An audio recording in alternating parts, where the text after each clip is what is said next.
Hey, Cosmic Smackers. I know we weren't exactly planning to do another video just now, but your boy has to kind of react to some things on the spur of the moment, and I decided, having read an article on dancehallmag.com, shout out to the site, and to the writer Michael Natu, check it out when you can. We saw some things that really kind of hit home and led me to kind of greet you again and to sound off. A couple of videos ago, you remember we did something where we talked about the Grammys celebrating 50 years of hip hop with not one mention of the fact that hip hop really originated out of the dance hall model. That is the sound system model, where Cool Herc and others would have started having what they call block parties and really kind of mounting large speakers and playing breaks and so on. You can check the history. But there was not one mention of this fact in that 50th anniversary Grammy celebration. Now again, we look at another genre that of course is still hot in the public scene, Afrobeats. Before I even get into my concerns with what was raised in the article, I personally don't like that term Afrobeats, and this is not any kind of denigration of the artist. Love most of what I've heard thus far. You know the big people in the business, Burna Boy, Wizkid, Stonebwoy, Thames, and many, many more that are coming up and making really interesting records, great records.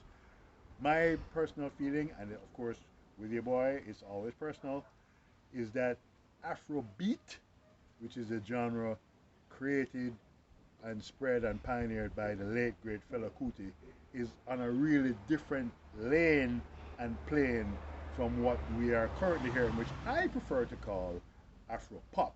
Now you can have your own opinion about it and you can have your own justification, and that's fine.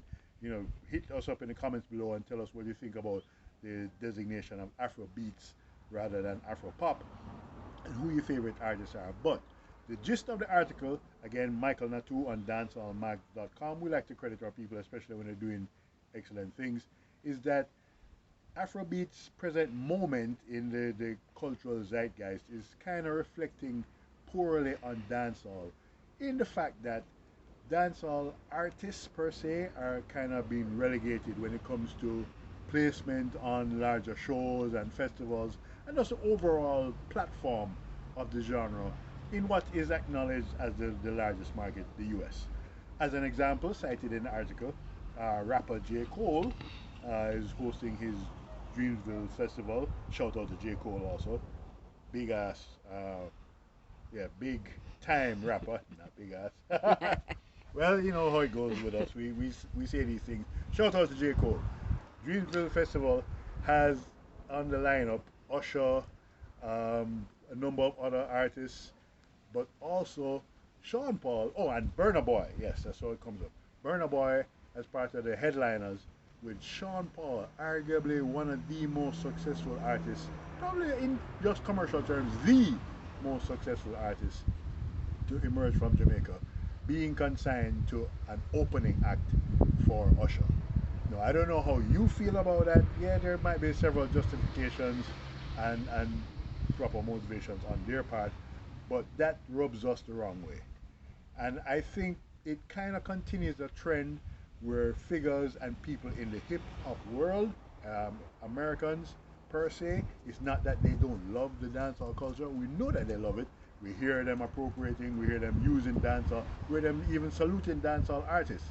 Yes, but there is a reluctance to really acknowledge and embrace the ties, the umbilical ties between the Jamaican sound and what has now become worldwide as hip hop.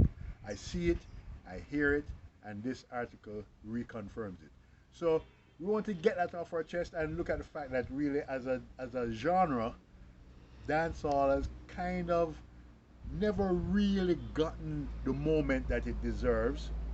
No, you could argue maybe that the product is not of sufficient quality. I tend to like the Afrobeats arrangements because there seems to be just a little bit more creativity and substance in how people like Burna Boy and Stonebwoy present themselves rather than what we're hearing now. Not to say there is not talent in the current crop, but to me it's just not on the same level. But that's a different discussion. on the tip we're on now, we're saying the genre itself and the cultural ties to this little rock right here are not being sufficiently acknowledged. Hit us up, let us know what you think, and of course, thanks for your time as always. Thanks also to super producer, director, slash everything else, Susie Edwards, for helping us bring the content to you. We love you. Until next time, keep it smacking.